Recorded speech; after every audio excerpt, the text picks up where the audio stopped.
Inilah Islam, tuan-tuan. Inilah agama kita. Kita menuju ke arah yang sama, yang tidak beza-bezakan kita. Kalau bila sampai di alam mahsyar nanti, title ustaz tak ada di padang mahsyar, title nazir tak ada di padang mahsyar, title tu imam tak ada di padang mahsyar, gelaran orang kaya tak ada pada mahsyar. Yang ada ialah hamba Allah yang sama saja. Dan Allah angkat kita daripada masyarakat kerana iman kita, bukan kerana itu iman, bukan untuk Bilal, kerana untuk guru, tidak. Allah angkat kita kerana iman kita, takwa kita.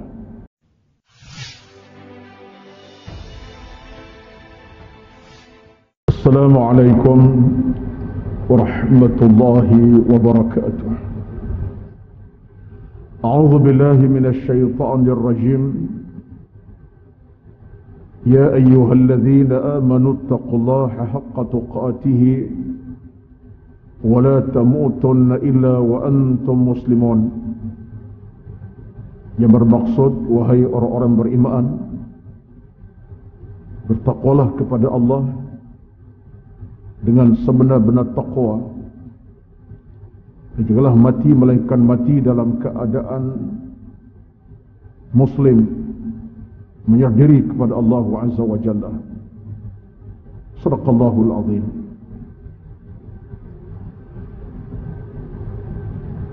Yang berbahagia, yang dihormati Al-Fadhil Ustaz Hazizul Ghauth, pengurus Masjid Al-Husna Bandar Sunway, dan seluruh saf pengurusan masjid. Yang berbahagia Al-Fadhil Tuan Imam yang bertugas pada malam ini memimpin salat maghrib sekejap tadi, alhamdulillah. Tuan Bilal, dan yang dihormati, yang diraihkan seluruh kehadiran pada saat yang berkat ini, tuan-tuan dan puan-puan, hadirin hadirat, tetamu-tamu maghrib, tetamu-tamu Allah Azza wa Jalla sekalian. Pertama-tama, alhamdulillah, kita merafak syukur kepada Allah Azza wa Jalla di atas segala nikmat. Dan nikmat yang paling besar pastilah nikmat Islam dan iman, yang telah menggerakkan seluruh kehidupan kita demi untuk kita meraih keredaannya, mencapai kerahmatan daripada Allah Azza wa Jalla, mendapat pahala yang berpanjangan, berterusan. Dan nikmat Islam, iman itulah yang akan melayakkan kita untuk mendapat kerahmatan di hari akhirat. Pada hari digambarkan oleh Allah dalam Al-Quranul Karim, dalam surah Asy-Syu'ara, yauma la yanfa'u malun wala banun illa man atallaha biqalbin salim. Pada hari yang tidak ada guna harta benda dan anak pinak, kekayaan harta, keluarga, melainkan orang yang datang menghadap Allah dengan hati yang penuh keimanan, dengan amalan, dengan pahala, dengan keredaan daripada Allah Azza wa Jalla. Itulah kejayaan, kemenangan kita yang sebenarnya. Dan kita sedang menuju ke situlah, tuan-tuan. Sebab itulah maka dalam kita beramal, matlamat kita redha Allah. Dalam kita beribadat, matlamat kita redha Allah. Dalam kita mencetak pahala, matlamat kita redha Allah Azza wa Jalla. Dalam kita melayari batera hidup malam dan siang, pagi ke petang, petang ke malam, malam ke siang, matlamatnya redha Allah Azza wa Jalla. Dan kita yakin Allah tidak mengecewakan kita. Allah tidak akan mengecewakan hamba-hamba, melainkan kita mengecewakan Allah Azza wa Jalla. Allah tidak kecewakan kita, sebab Allah sifatnya Ar-Rahman, Maha Pemurah, Ar-Rahim, Maha Penyayang. Tetapi kita yang mengecewakan Allah. Kita gagal dalam banyak perkara. Nak jaga ibadat bukan mudah. Nak ke masjid bukan mudah. Nak tunaikan salat bukan mudah. Nak hadir ke program ilmu bukan mudah. Faktor sibuk, faktor dunia kadang-kadang menggagalkan kita. Dan akhirnya kita paling takut kita terjatuh ke lembah kemaksiatan dosa kepadanya. Yang mengecewakan kita bukan Allah Azza wa Jalla. Marilah kita berdoa malam, siang, pagi, petang. Moga-moga Allah pelihara kita. Ilmu diberi, hidayah diberi, jagaan diberi oleh Allah Azza wa Jalla. Amin, amin, ya Rabbal Alamin. Alhamdulillah pada malam ini, setelah 3 bulan saya menyampaikan ceramah online dari rumah, untuk topik pada malam ini sebenarnya 3 kali dah, 3 bulan turut-turut. Malam ini Alhamdulillah dapat sampai ke Masjid Al-Husna secara fizikal. Walaupun dalam suasana bilangan tak ramai atas faktor had kehadirannya. Alhamdulillah. Dan saya suka untuk sebut pada tuan-tuan, saya ingat kali terakhir saya sampai di Masjid Al-Husna ini, saya ingat 7-8 tahun yang lepas. Dalam tempoh 7-8 tahun, mungkin 10 tahun saya tak sampai ke sini. Sedangkan beberapa lama dahulu, seawal masjid dibuka, saya ada ceramah tetap di sini. Semasa Al-Fadhil Haji Akhyar Misran sebagai nazir, ketika awal masjid dibuka, saya pernah berada di sini sebagai penjabat tetap bulanan. Kebetulan saya berada di Subang Jaya, di USJ, dekat sekadar berpindah agak jauh sikit dari Subang, maka terdapat hadir tetap undurkan diri. Malam ini diundang balik Al-Fadhil Ustaz Azizul untuk sampai ke masjid ini sebulan sekali. Alhamdulillah, Allah permudahkan urusan insya-Allah. Saya bukanlah mengajar tuan-tuan, semangat saya untuk tazkir saya sendiri. Saya nak ajak diri saya, dan mengajak kita bersama. Kerana semangat kita beragama tuan-tuan, kebersamaan, ta'awun, cooperation, itu semangat beragama. Yang menyampaikan, yang mendengar, dan kita gabungkan. Semangat kita satu sahaja. Apa semangat kita? Semangat yang disebutkan Allah dalam surah Al-Ma'idah. Wa ta'awanu 'alal birri wat taqwa wa la ta'awanu 'alal itsmi wal 'udwan. Maknanya, lampu mati ni. Mati ya? Maknanya,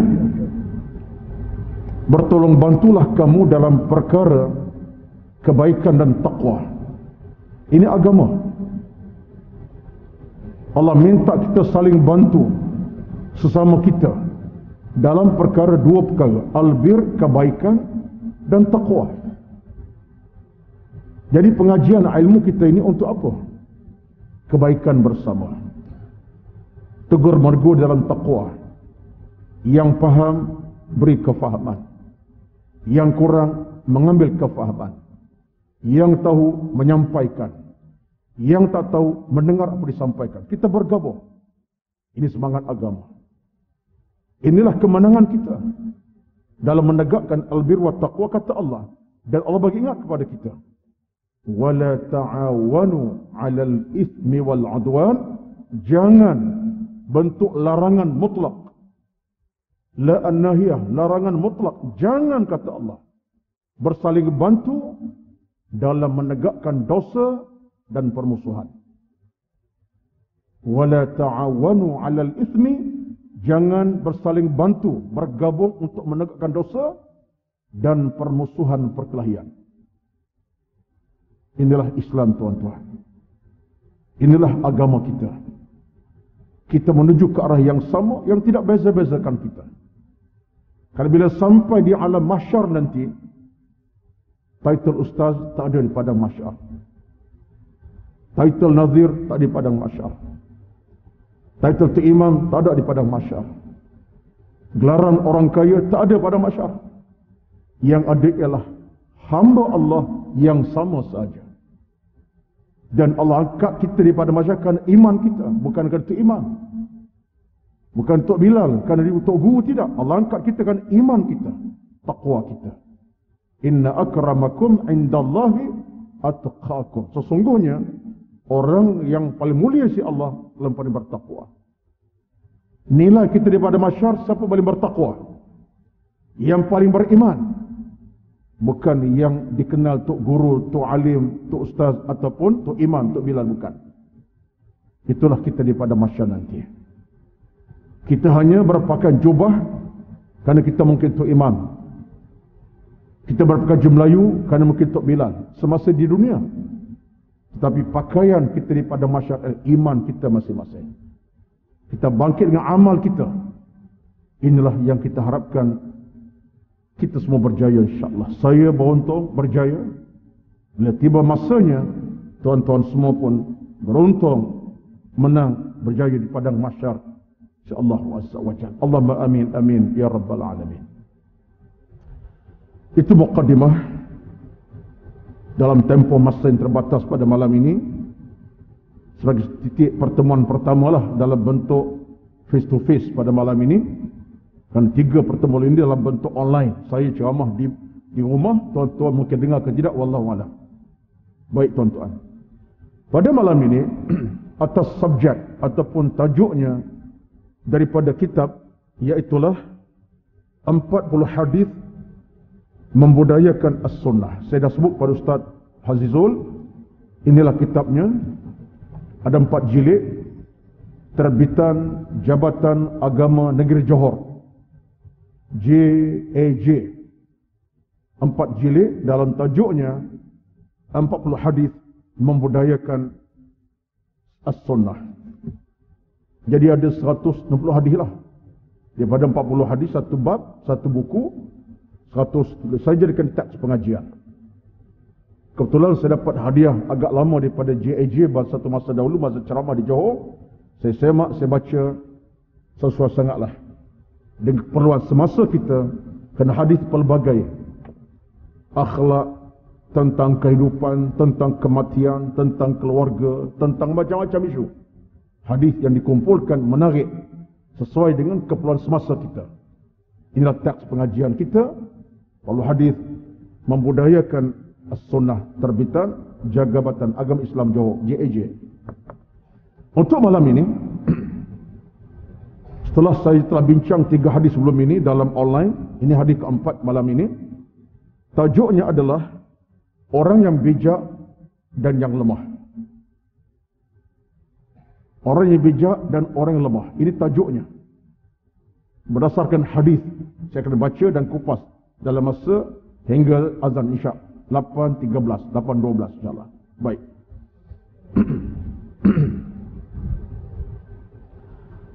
An Shaddad bin Ausin radhiyallahu anhu qala qala Rasulullah sallallahu alaihi wasallam al-kayyisu man dana nafsahu wa amila lima ba'da al-maut wal 'ajizu man atba'a nafsahu hawaha wa tamanna 'ala Allah.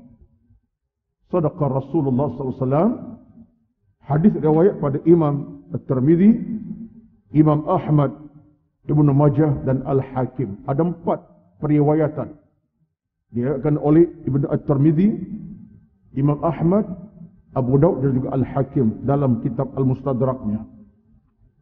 Apa makna hadis ini? Maknanya daripada Shaddad ibn Aus radhiyallahu anhu, Nabi telah bersabda, al-kayyisu man dana nafsah. Orang yang berakal, yang bijak, yang cerdik, ialah orang yang sentiasa berhati-hati, beringat-ingat dan menguasai dirinya, menguasai hatinya, perasaannya, jiwa raganya, dan dia melakukan amalan sebagai persiapan untuk kembali kepada Allah Azza wa Jalla. Dia beribadat, dia beramal untuk apa? Untuk balik bertemu Allah Azza wa Jalla. Wal ajizu, orang yang lemah. Orang yang lemah, orang yang dalam keadaan tidak ada kekuatan, tapi ada kelemahan, ialah orang yang dalam keadaan man atba'an nafsu hawaha wa tamanna 'ala Allahi at-tamanni. Dalam riwayat sebut tambah sikit at-tamanni. Ialah orang yang dalam keadaan melakukan sesuatu ikut nafsu semata-mata. Dia berangan-angan kepada Allah semata-mata, berangan semata-mata. Dia ikut nafsu, syahwatnya, kemahuan hatinya, nafsunya, jadi berangan-angan dalam urusan hidup beragamanya. Itulah makna hadis yang disebutkan daripada Shaddad bin Aus radhiyallahu anhu dalam bicara Nabi kepada kita pada malam ini. Ringkas bicara saya tentang Shaddad bin Aus ini. Siapa Shaddad bin Aus radhiyallahu anhu? Seorang sahabat yang meninggal tahun 58 Hijrah. Dia meninggal tahun 58 Hijrah daripada orang Ansar Madinah. Bukan Muhajir Mekah, Ansari daripada Madinah. Dia cukup dikagumi oleh para sahabat yang lain dengan keilmuan dan keimanannya, sehingga Abu Darda pernah menyatakan bahawa likulli ummatin faqih wa faqihul ummah Shaddad bin Aus. Ini kehebatan dia lah. Kata Abu Darda, setiap umat ada orang yang paling faqih, yang paling pandai, yang paling berilmu, yang paling bijak. Dan orang bijak antara zaman kami adalah Shaddad bin Aus. Ini satu kedudukan yang tinggi yang diangkat oleh para sahabat tentang keilmuan Shaddad bin Aus radhiyallahu anhu. Dan dia sebenarnya seorang sahabat agak terkedepan. Berkatakan ilmunya, tapi semangat juangnya. Pernah berperang dalam medan perang, angkat senjata mempertahankan agama, dan Umar melantiknya sebagai pemerintah di Syria. Di Suria pada zaman Umar memerintah, dilantik sebagai pemerintah, sebagai gubernur di Syria, di Hamas, di Syria pada zaman Umar memerintah. Dan ketika berlaku kemangkatan, kewafatan, pembunuhan Uthman bin Affan, beliau agak kecewa. Agak kecewa, dan beliau turun daripada jawatan sebagai gubernur di Syria, dan beliau mula memecilkan diri, fokus kepada ilmu semata-mata. Kerana beliau kecewa dengan pembunuhan Uthman bin Affan. Itu cerita panjang lah, kita tak bincang lah. Itu ringkasan sahabat bernama Shaddad bin Aus radhiyallahu anhu yang meninggal pada tahun 58 Hijrah. Jadi tempoh dia hidup lepas dia wafat lebih kurang dalam 46 tahun lebih kurang lah. Lebih kurang 40 tahun dia hidup. Nabi dah meninggal, dia masih ada lagi 40 tahun kemudian. Umurnya panjang. Baik. Tentang hadis tuan-tuan, dalam hadis ini saya tak nak baca nasnya secara detail, kupasan daripada kitab. Saya nak ambil rumusan saja kerana masa tidak mengizinkan. Kerana kita haraplah apabila tempoh Covid selesai, kita punya tempoh pengajian lanjut sehingga Isyak ataupun sampai azan Isyak dan sambung lagi. Tapi dalam soal sekarang ini, saya kira yang sebaiknya azan masuk, kita berhenti. Kerana peringkat Masjid Negeri Shah Alam pun demikian. Bila azan masuk, penceramah hentikan ceramah. Dan pihak JAIS pun meminta supaya ceramah tak dipanjangkan. Jemaah pun tak lama di masjid, boleh bersurai segera atas faktor kesihatan, keselamatan kita semualah.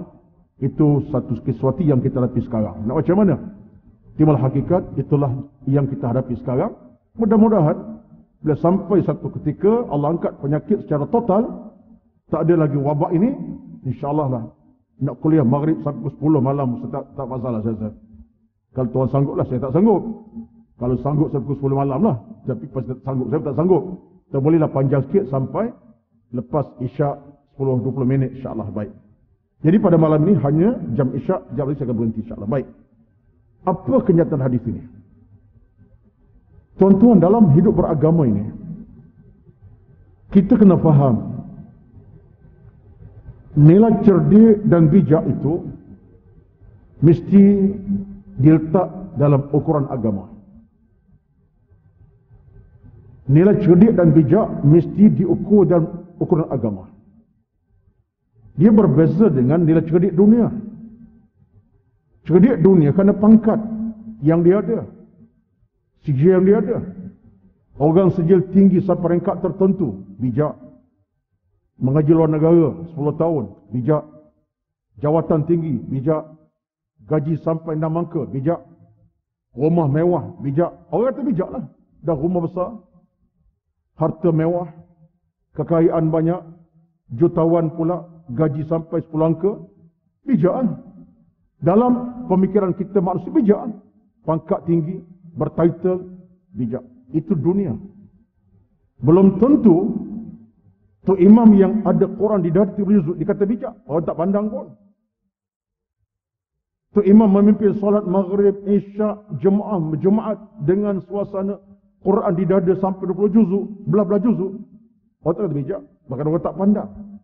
Sebab apa? Nilai bijaksana dunia ini kerana harta.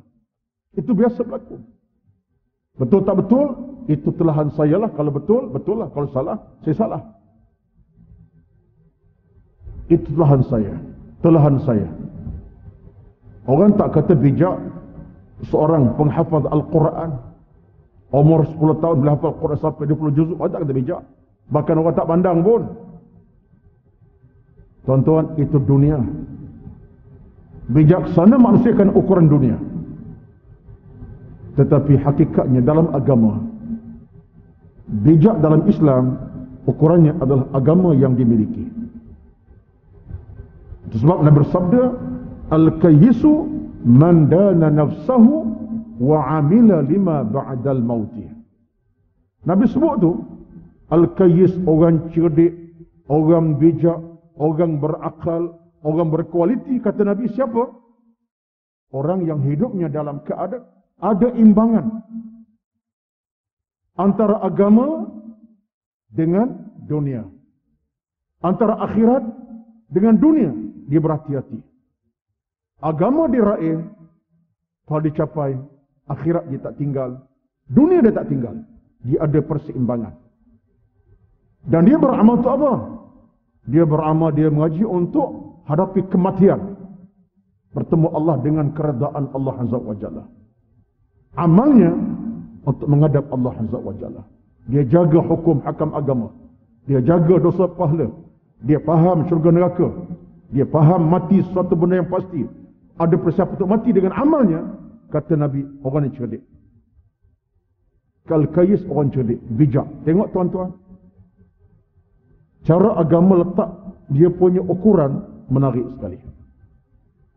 Kita ada kat dunia sekarang ni benda-benda macam ni. Yang ada ialah ukuran keduniaan semata-mata. Satulah Abu Bakar pernah sebut dalam satu kata, Abu Bakar As-Siddiq, sahabat Nabi, khalifah pertama, apa dia kata? Dia kata, Izzud dunya bil mali wa izzul akhirati bi salihil a'mali. Berkata Abu Bakar As-Siddiq radhiyallahu anhu, khalifah Islam yang pertama, sahabat Nabi, mertua Nabi, ahli syurga ni. Apa kata Abu Bakar? Izzud dunya bil mali wa izzul akhirati bi salihil a'mal. Megahnya dunia kan harta, dan megah hari akhirat kan amal yang saleh. Abu Bakar ucapan menarik sekali. Dia sebut hebatnya dunia kan harta. Ukuran kita macam itulah. Tetapi hebat di hari akhirat kan amal salah yang kita bawa. Tuan-tuan, kita dalam urusan hidup sekarang ini, kita cerdik setakat mana? Hari ini kalau orang fikir cerdik semata-mata urusan dunia, setakat itulah. Keluar pagi, balik petang. Dapat gaji, bayar hutang. Amal agama tunggang langgang. Amal dunia nampak ada sempadan dalam keadaan tak ada di sana apa-apa, melainkan semuanya dengan dunia. Tuan-tuan, suatulah kita ada urusan dunia tak selesai kena fikir. Ada orang kadang-kadang tak ada semayang kerana sibuk urusan dunia. Masya Allah. Ada orang kadang-kadang tak ada mengaji, sibuk urusan perniagaan. Tidak salah, dunia tidak salah, niaga tak salah. Siapa kata salahnya? Islam bagi ruang kita cari harta. Yang salah ialah pengurusan kita. Kita letak keutamaan kita bukan Allah, tapi dunia yang kita nak cari. Tapi orang bijak, dia ada perseimbangan. Macam tadilah Nabi sebut apa? Man dana nafsah. Dia seimbang dalam urusan kehidupannya. Harta diraih, pahala dicapai. Dunia dapat, akhirat dia pun dapat. Inilah yang kita mahu tuan-tuan semua. Sebab dalam hukum beragama kita jelas dan terang benderang. Bila Allah sebut dalam Al-Quranul Karim kepada kita, dalam surah Al-Furqan, tak silap saya lah, mungkin imam boleh betulkan. Allah sebut kepada kita, wabtaghi fima ataka Allahu daral akhirata wala tansa nasibaka minad dunya. Allah sebut di awal kalimahnya, cari urusan akhirat, tapi jangan lupa urusan dunia. Ini peringatan Allah kepada kita. Wabtaghi, cari, usaha perkara akhirat, tapi jangan lalai lupa tentang hak keduniaan kamu. Wala tansa nasibaka minad dunya. Nak berniaga, silakan. Nak buka restoran sampai 6 buah, silakan. Itu rezeki awak lah. Awak bijak dalam usaha perniagaan, silakan. Nak buka stall perniagaan sampai 10 buah, silakan. Nak cari harta sampai ke malam, silakan. Tapi masa yang sama, wabtaghi ad-dar akhir, cari urusan akhirat. Dalam soal keimanan, soal keilmuan, soal ketundukan, soal salat, ilmu kena cari. Supaya apa? Ada keseimbangan. Dalam urusan dunia, akhirat ada keseimbangan. Seolah-olah dalam bahasa mudahnya, akhirat dipandu oleh ilmu, dunia dipandu iman kepada Allah Azza wa Jalla.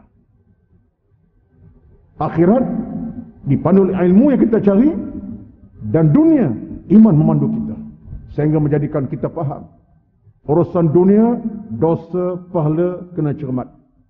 Jangan kita baik saja, nampak nikmat ambil, nikmat nampak benda tu besar ambil. Jangan gelojoh bercakap tentang persoalan akhir dunia, ada sempadannya. Yang memandu apa dia? Iman kita. Iman memandu urusan dunia. Akhirat dipandu oleh amal kita. Akhirat kita tak lalai. Dalam bekerja sibuk macam mana, ada masa untuk rukuk dan sujud kepada Allah Azza wa Jalla. Ada masa untuk tangan diangkat kepada Allah, menangis meratap padanya. Boleh bangun jam 4-5 pagi untuk bermunajat dalam urusan sibuk dunia macam mana sekalipun. Inilah orang yang Nabi sebut Al-Kayyis, orang cerdik. Tuan-tuan, kita harap sangat-sangatlah inilah jalan kita sedang sebenar-benarnya. Jalan yang kita nak lalui sebenarnya. Saya bercakap untuk saya, bukan tuan-tuan. Sebab saya bukanlah insan yang kuat sangat dalam urusan kehidupan beragama. Ada cobaan, ada rintangan, ada cabaran menanti saya. Nafsunya, syahwatnya, perangai macam-macam. Tapi saya yakin tuan-tuan dengan saya, bila kita faham hadis ini, panduan mengatasi segala-galanya. Nafsu kita ada panduan agama. Kemahuan kita ada panduan agama mengajar kita. Kata Nabi SAW, Al-Kayyisu man dana nafsah. Orang yang cerdik ada perimbangan dalam kehidupan beragamanya. Dan semua itu untuk apa kata Allah? Kata Nabi, wa amila lima ba'dal mauti. Dia beramal untuk menghadap Allah Azza wa Jalla pada hari bertemu dengan Allah Azza wa Jalla nanti. Tuan-tuan, puan-puan, ini satu hakikat yang menjadi kekuatan kepada kita lah. Bila kita faham tentang arti sebuah kehidupan beragama, kita tak akan dikecewakan oleh sesiapa. Sibuk kita, sibuk yang beradab. Sibuk kita, sibuk yang terkawal. Bukan sibuk yang hilang kawalan ilmu. Kita takut sibuk dunia, hilang kawalan iman. Hilang kawalan agama. Ini paling takut. Satu Nabi sebut dalam satu hadis yang lain, dia kata apa? Ta'isa abdud dinar, celakalah hamba wang ringgit. Ta'isa abdud dinar, celakalah hamba dunia, celaka kata Nabi. Jadi apa yang saya nak sebut dalam mukadimah Isyak pada masuk pada malam ini, hadis bersambung insya-Allah pada bulan akan datang. Bahagian yang kedua, mudah-mudahan Allah rezekikan kepada kita insya-Allah ilmu yang berpanjangan, hati yang bercahaya, amal yang berterusan, hidup yang dipandu oleh agama dan diridai oleh Allah Azza wa Jalla. Kekalkan kekuatan iman kita insya-Allah. Kekalkan kekuatan ilmu kita bersama insya-Allah. Mudah-mudahan kita semua dalam rahmat redha dari Allah Azza wa Jalla, dan apa kita alami sekarang, penyakit ke musibah, Allah angkat insya-Allah. Allah gantikan balik dengan ketenangan, keselamatan insya-Allah. Amin amin ya rabbal alamin. A'udzu billahi minasyaitonir rajim. Bismillahirrahmanirrahim. Alhamdulillahi rabbil alamin. Wassalatu wassalamu ala sayyidina Muhammad wa ala alihi wa ashabihi ajma'in. Allahumma inna nas'aluka ridha'aka wal jannah wa na'udzu bika min sakhatika wan nar. Allahumma innaka 'afuwwun karimun tuhibbul 'afwa fa'fu 'anna. Bismillahilladzi la yadurru ma'a ismihi syai'un fil ardi wa la fis sama' wa huwas sami'ul 'alim. Allahumma inna na'udzu bika minal barasi wal jununi wal judhami wa min sayyi'il asqam. Rabbana atina fid dunya hasanah wa fil akhirati hasanah wa qina 'adzaban nar. Wassallallahu ala sayyidina Muhammad walhamdulillahi rabbil alamin. Taqabbalallahu minkum. Assalamu alaikum warahmatullahi wabarakatuh.